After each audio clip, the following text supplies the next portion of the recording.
Welcome, everyone, to episode 3 of the Join or Die on Earth podcast. I'm joined today by a fellow competitor in the SERA space competition, a competitor from Brazil competing for Brazil's seat to space. This is Briant De Oliveira. Briant, welcome. Thank you so much, Elia, for having me here today. It's great to have you. It's great to finally sit down and speak with a fellow competitor. We've been seeing each other online for weeks now and haven't actually sat down and spoken at all. So I think Yeah, this is a really special opportunity. I know. I've been very fortunate to have engaged with a few of the other competitors in Brazil, but this is the first time I'm actually talking to somebody that it's competing for another region. Yeah. So how'd you find out about Sarah? So actually, I've been following Victor Spagna for quite some time, ever since he won his seat, right? And through the space community in Brazil, I've been very fortunate to be a part of the Geração de Marte Institute. And I found out about Sarah because Victor actually was a guest in one of our analog missions along with Habitat Marte analog station. The mission was called Tech Light Flight, where we were developing solutions for microgravity, focused specifically with medical health and trying to develop solutions for microgravity, right? So that was the first encounter I had with Victor. He spoke a little bit about Sarah and what he was working on. So ever since that, I've been following his journey. You said it was an analog mission. When I think of analog missions, I think of the missions where people, lock themselves inside of some type of confined environment. They don't have any contact with the outside world. Is that the type of analog mission where you're simulating the space environment as well? Or was this a different type? Well, there is two types of analog mission, right? There is the analog mission where you get confined, right? And there is this aspect of analog mission that it's also remote. So this mission, we were technically confined for a couple of days at home, doing this mission. But it was the coolest thing about Habitat Marte is that they offer analog missions remote for candidates all over the world. So we contribute to active research. We actually developed some research as well in there, and is all led by Professor Julia Resende. He's really active in the space community in Brazil and a huge inspiration as well. So there was a little bit of the both components. We have the habitat, which is in Natal in Brazil, but yeah, we also have missions where some candidates are remote. It's really interesting. I've never heard of I haven't heard of this institute before. I haven't heard of this analog mission. So I'm kind of trying to wrap my head around it and understand what type of research then were you able to do?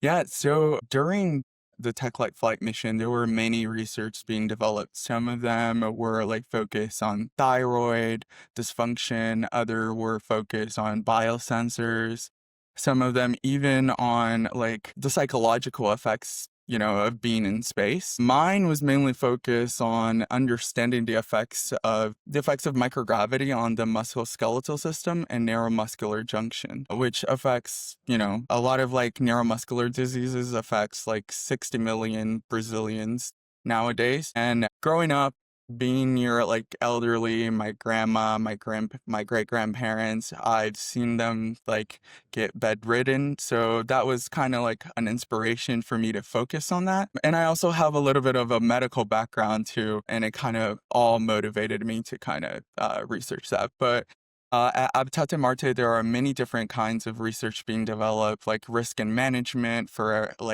space stations. Like I mentioned, the thyroid dysfunction, a lot of physiological impacts, from space travel. So yeah, it's a really cool opportunity. I definitely recommend you to check it out because it's a very active community in Brazil. Yeah, I definitely will. I'd never heard of it. That's one of I think, the things I'm really enjoying about this competition is figuring out what other opportunities there are around the world, because we all just kind of have our narrow lane that we're looking in, and we don't always intersect with each other. And this has been a really Totally. great opportunity, yeah, to just see what everyone else is doing. It's been really Yeah. inspiring as well. The coolest thing about the Mars Generation Institute is that it was founded in 2023 by Giuliana Leonetti, and the goal is to create like this community that empowers and encourages youth of Brazil to develop like research as well, like different studies, training. We do analog missions as well, internal events, all to promote like STEM in the Brazilian community and empower, more trying to engage the Brazilian community in trying to develop more solutions for space. I think that a lot of people think that Brazil is not very focused in space, but we're actually the third like biggest space industry. We developed all the planes and the pieces that goes into the planes.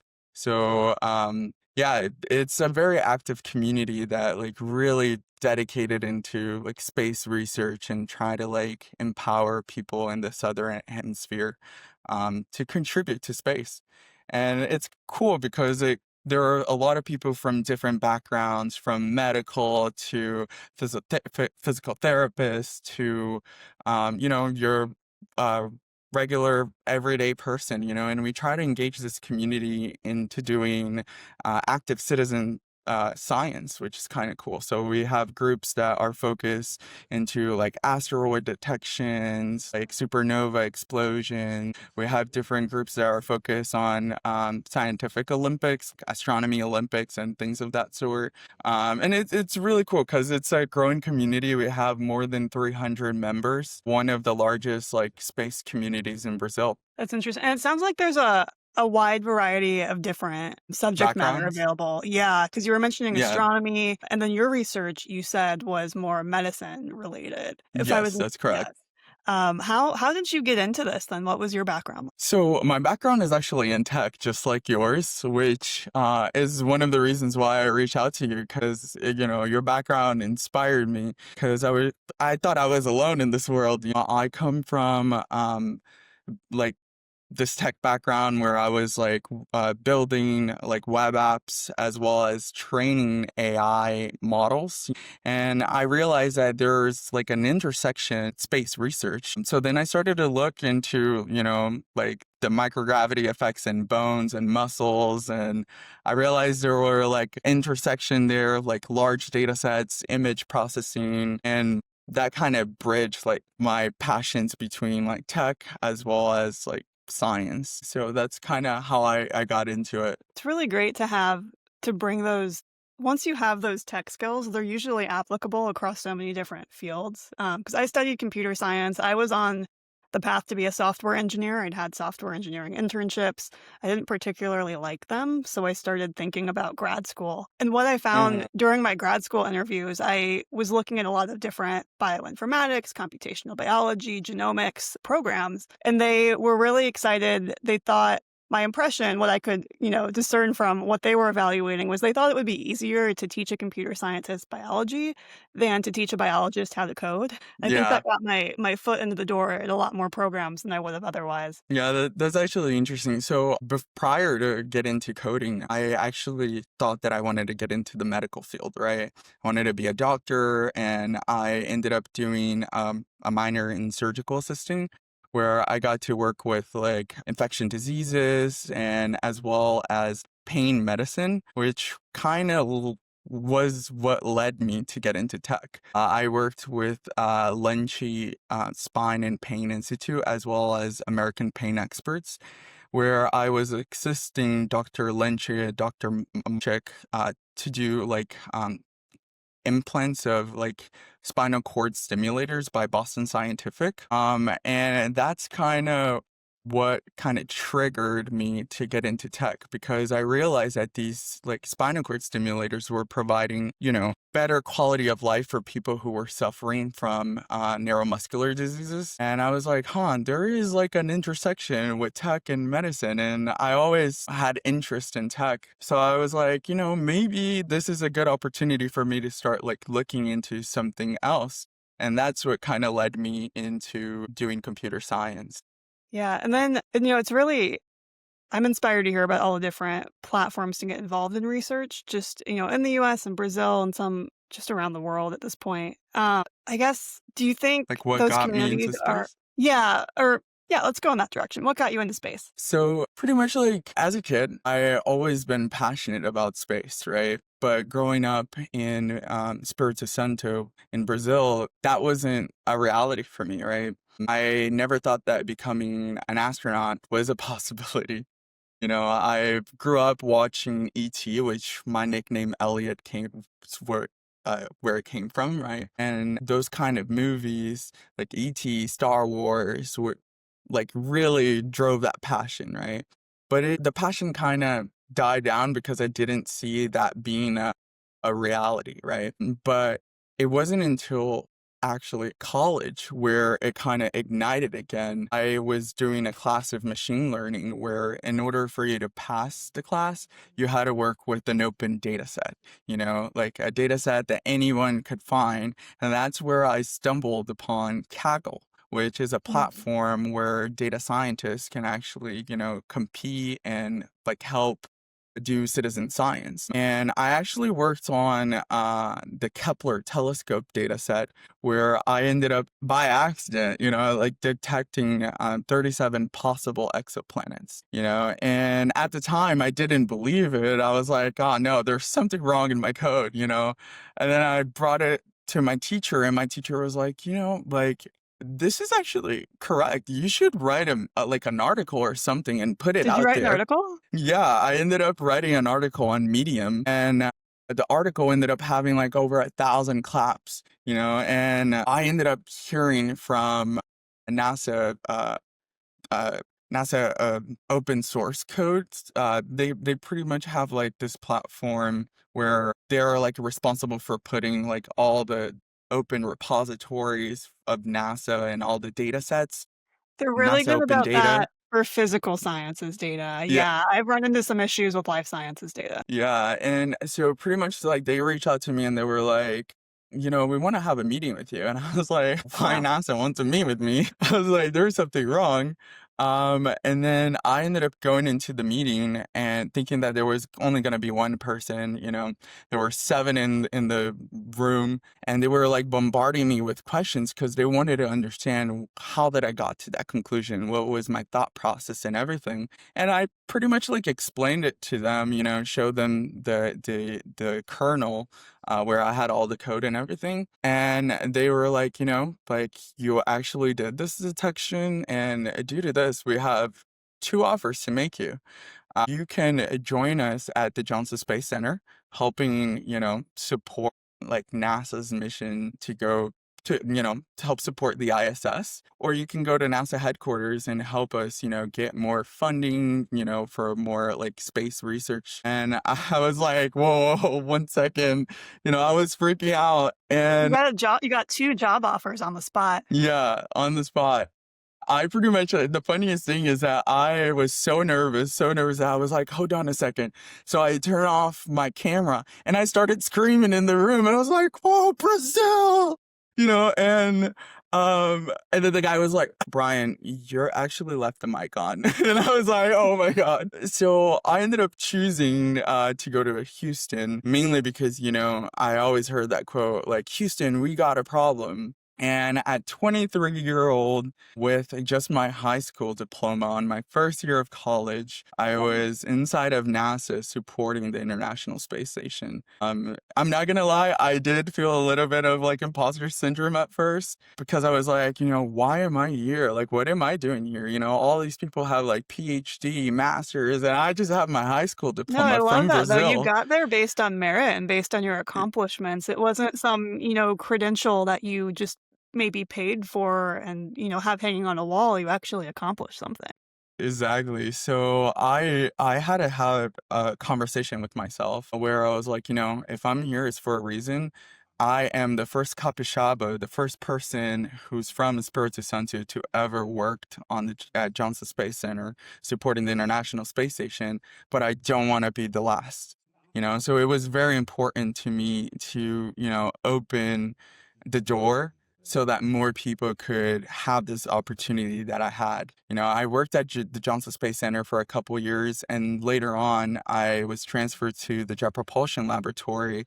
where I got to contribute to the NISAR mission, which recently went to space. We co-developed a satellite along with ISRO, the Indian Space Research Organization, to co-develop this satellite that would help scientists better understand climate change. It's on a subcomponent called high SDS, which pretty much do all the data process from the satellite. And it was like an amazing opportunity. I was, thrilled to be there among all these brilliant scientists. And like I mentioned, I didn't want to be the last. So when I came back to Brazil, I ended up going to a bunch of different schools, doing like talks and inspiring other young Brazilians to like follow their dreams, because I never thought that a school project would actually lead me to work to NASA, like Yeah. it's crazy. One thing that really stood out to me about that was that there's all this data online that you were able to work with that got you this opportunity. My data I generated during my postdoctoral work over 90% of all astronaut omics data in existence. And I did it from one mission, the Inspiration 4 Mhm. mission, 3-day mission, all civilians in space. NASA has one of the best repositories for distributing spaceflight life sciences data. They distribute data from mice from the ISS, for example, which we'll talk about in Yeah. a minute. They distribute, model organism data, C. elegans, fruit flies, but they didn't have any astronaut data in this repository. And that's understandable because, astronauts, you can identify them pretty easily. And it makes sense that maybe NASA doesn't want to be giving out astronaut information the same way the military isn't going to be releasing information on their active duty members. So Hmm. I saw this repository and I thought, well, this is civilian data. They want to share it. So I deposited it into that database. I worked with their teams there. I was told we had approval to do this. And it was online for about 6 months and then they took it off. Yeah, And so it's a little tricky, Space medicine has been historically, a closed club.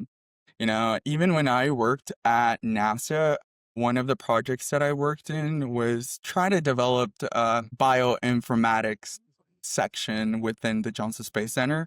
So I worked on a project called evaluating the state of art of 3D modeling pose estimation, which it was inspired by a situation that happened with the astronaut Luca Parmitano from ESA, where he was outside of the International Space Station doing a spacewalk, and he had, a suit leak, which he almost drowned in space, right? Because like water behaves completely all fluids it sticks to completely your different. skin as it moves up. Yeah, Yeah. exactly. So when he came back and he was talking to me about this experience, I asked him, I was like, what went through your mind at that time? And he was like, either I drink the fluids or, I'll die. So I decided to drink the fluid.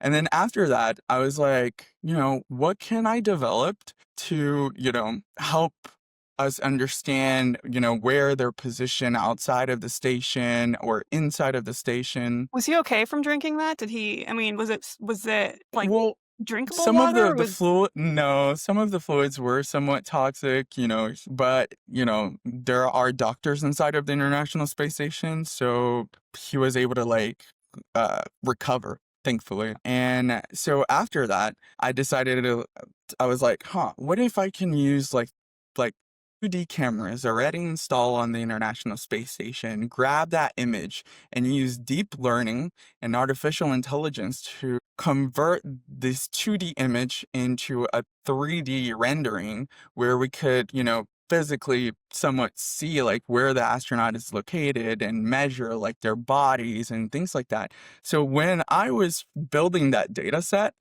I actually looked for astronaut data and I was denied access, even though I was working for NASA. So what I did is that I actually had to build my own data set as well. So I went through the Johnson Space Center asking for people to allow me to take pictures of their body. So I would take pictures of arms, hands, legs, head, and I would, train my AI model to do image segmentation on those images and be able to like help me train this model to detect their bodies and things like that and create like a stick figure first. And then after that, convert it into a 3D rendering. It was a really cool project. I faced a lot of challenges, and one of the challenges was microgravity, because my AI model at the time did not understand that, in space there is no sides and things like that. So when an astronaut would like flip backwards, in the ISS, my model would think that he's like walking around. So it was tricky, but I love that project because I did an extensive documentation on it. And the coolest thing was that a year later, I ended up receiving a LinkedIn recommendation from my mentor. He presented my work for NASA, which ended up leading into a bioinformatics division. And they were like very thankful because of all the documentation I did, like all the findings and everything. And, it was honestly an honor because, doing contributions while you're at NASA is great, but doing a contribution after your time there, it really, means something. It really shows like that all the work that I put into that project like meant It went something. somewhere. Yeah. That's fantastic. And it's interesting to me too that I didn't know this before when we were setting up this conversation, that you've had issues accessing human data as well. And I just think, we can't recruit the same types of talent if we can't make these data sets accessible. That's why I started for my campaign working with an organization called PGP, the Personal Genome Project. And the Hmm. way they have their IRB structured is so that anybody can access the data from anywhere in the world. So if you sign on to their program, you can do all this genomic sequencing data on you. So in the case of spaceflight, on a short mission like a Blue Origin flight, you would do it before flight and after flight and look at the differences between the two. And we can make all of this data actually publicly accessible so that we can get it into students' hands, so that we can design curricula, so that we can design training programs. Because this just isn't a pathway that's available with NASA data, and I don't see them making that available in the future. Exactly, which is why I think that, commercial space is like a huge movement, to not only for advancing, the scientific progress, but also like, making sure that open science is accessible everywhere. And that's why like I'm also a part of like a really amazing community called MoonDAO. We like to call ourselves the Internet Space Program, and we leverage, it's a global community, right? And we leverage blockchain technology to decentralize access not only to space, but also to science, right? So we help put two civilians in space through the power of community crowdsourcing. We also have funded various projects in the community, including one recent that went to Brazil with the astronaut Iman Jahunger and Dennis, a cosmonaut. So we've been actively trying to decentralize science, and most recent, we actually helped fund the NASA Rodent Research 20 study, which unfortunately got defunded. So it was really powerful to me to be a part of a community that, when NASA couldn't put funds to this program, we were able to step up and be like, no, we got this, and actually contribute to the study. Yeah, I'm familiar with the rodent research missions. I worked on some data from some of the previous experiments. These are mice Hmm. that have been flown to the International Space Station, correct? Yes, they're known as the mighty mice. So about how long were they up there? A month? Is that the standard still? So, so the RR-19, they stayed up for 33 days. The RR, if I'm not mistaken, they were in space for roughly 66 days, I want to Okay, say. they pushed that longer. Yeah. Did they bring And them? both, Were they if live they animal brought, return? yes, all of them were alive. And the R19, they sent 40 mice to the International Space Station. And it's like a really incredible study because not only it relates to my personal like research proposal, it actually helps us better understand the effects of microgravity on our bones and musculoskeletal system. And the RR20 mission focused on reproductive health, like especially when we're talking about like going to space and having like a space colony, what are the impacts of microgravity on a woman's like reproductive health? And these studies are incredible, and we have found like many, many incredible things, which I can go through them with you. So it's very important that we like keep these mice alive, because we have gathered so much like information that can benefit like humanity, especially when we're talking about like, you know, going to Mars, going to the moon. But not only that, it has an impact here on Earth. And it was very focused on myostatin and activin A, which is a protein that it's pretty much like related to, bone muscle mass and bone health. And these proteins are like we find the same conditions that happen in space with like diseases that we found here on Earth, such as sarcopenia, osteoporosis, cancer cachexia, and many other diseases. So it's very important that we continue to keep this research alive, because At what unfortunately, point um, yeah, at what go point ahead. so the mice, at what point did MoonDAO step in and fund this? It's really interesting to me that traditionally these experiments are very expensive and very costly to do, particularly for the ISS component. And I know individual organizations have struggled to raise money for that. For example, if you want to fly your own experiment now and you want to see what that ISS price tag would be like, you could go to a company like Axiom Space and get a quote. They're working on Hmm. commercializing what it would be like to operate the ISS as a private organization. And you'll get, you'll see exactly how much astronaut time is costing you, how much the up mass, the down mass is going to cost you. So did MoonDAO step in? Was it that these mice had been brought down and scientists were finishing up their experiments, and like, was that the part that was in jeopardy? Yes. So, the mices went to space in 2023. I want to say like November 9th. And pretty much like on RR20, like I mentioned, it's like focused on reproductive health and everything. So they took to the International Space Station female mice. And once they brought it back, this female mice, they ended up like putting them with males, and so they were able to like reproduce. So it created like a colony of mice. And pretty much where we stepped in is that right now this research came back and it's supposed to stay alive for 3 more years, right? We were doing analysis, and some of the results were published already on RR20. You can find some of the data set on the OSDR, but it's still a study that they're still doing like research on everything. And that we have found some interesting things through these mice. And so the project got defunded recently through their grant. Would survive only up until this month.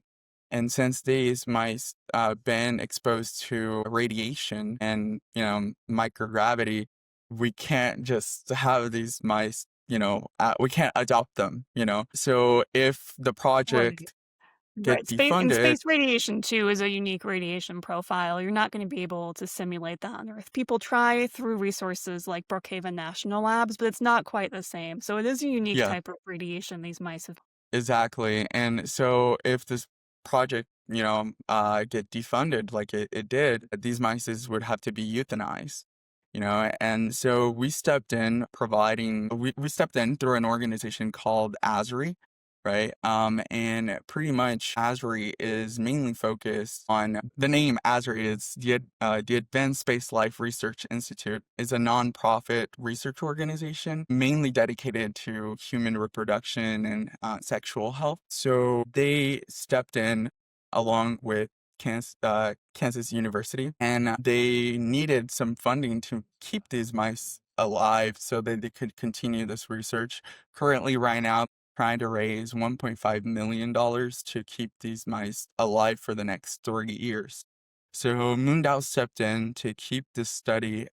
We unfortunately we are not able to, donate 1.5 million, but we were able to donate enough to keep these mice alive for the next couple of months, so that we could try to raise this fund to keep the research alive. And at the same time, we're still able to conduct the experiments needed so that research can, you know, still be alive. It's an important research because not only it focuses on reproductive health, but also, it tells us how microgravity can impact like muscle, bones, and like in females as well. There's a lot of, advantage through this study. And it's the final like research paper is still going to be published. I don't know exactly when, and they have found something incredible, which unfortunately I can't disclose yet, but it's going to be huge for the scientific community. Where are the mice located? Are they at the University of Kansas Medical Center? Yes, they are. They're there. And how can people, if people want to support, keeping these mice alive longer, is there anything they as an individual can do? Well, the one option that, regular civilians can do is to join the MoonDAO community. Not only are focused on this one research, but there are many other research that as a regular civilian you can contribute to. You gain voting power. Is a decentralized autonomous organization. There is like a Senate, democracy in there. So you can actually help continue this research alive through MoonDAO. The other thing that I would say is also get involved with ASRI. ASRI is still a growing organization. They need like many, many different people with many different talents to like help continue like this research alive. So it's another way that you as a regular civilian at home can contribute to this. MoonDAO actually launched in 2021, right? So it's a global decentralized community, and the mission is to democratize access to space by funding like spaceflight opportunities, supporting open and collaborative like space research. It's built as a DAO, which a decentralized autonomous organization, and it pulls like resources from members around the world. We are, like I mentioned, a global community. There MoonDAO citizens all over the world with various backgrounds and experiences, which is really incredible to be there and collaborate with like all these amazing people some are space enthusiasts, some are researchers, some are techies, and some are, your regular citizen scientists, which is an amazing opportunity, because we are networking, we are furthering, the development of like humanity in space. We're trying to like really contribute to something meaningful and continue the progress and research on those areas. Yeah, in particular, too, one of the reasons why, whatever you want to call it, democratization of space, decentralization of space, by moving away access to space from where it's traditionally been at government agencies, what we're seeing is that people and scientists themselves can actually prioritize more appropriately what they want to see done. If you want to go to space, if you want to, in the US, historically, before, this new space age we're in, you would apply to NASA. And if you got selected, if you were a researcher or a scientist, you would have to give up your research program, your research agenda to become an astronaut.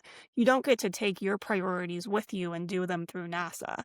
So if I, for example, wanted to join the NASA astronaut cohort, I wouldn't be able to join and do whatever omics research I wanted to do, even on myself. There would be barriers. Exactly. And it's very interesting now that it's an amazing period to be alive, where we're seeing the new space age, and we're seeing that regular folks are having now the opportunity to go to space, but to actually contribute to real science. And there are many, many missions who have already happened that like contribute like significantly to like the progress of like humanity. And I'm honestly honored to be a part of that. I mean, me as well. I'm really excited to see everything coming down the pipeline here. I think there's about to be an explosion of what we're capable of doing in space, and I'm really looking Yeah, forward to. I mean, I really don't think people realize what's coming quite yet. The broader scientific community. As soon as something like Starship is online, as soon as we keep making it cheaper and cheaper to send payloads and mass into space, I mean, it's start preparing everything, all of your experiments now, because the future is coming faster than you think. exactly. Briant De Oliveira,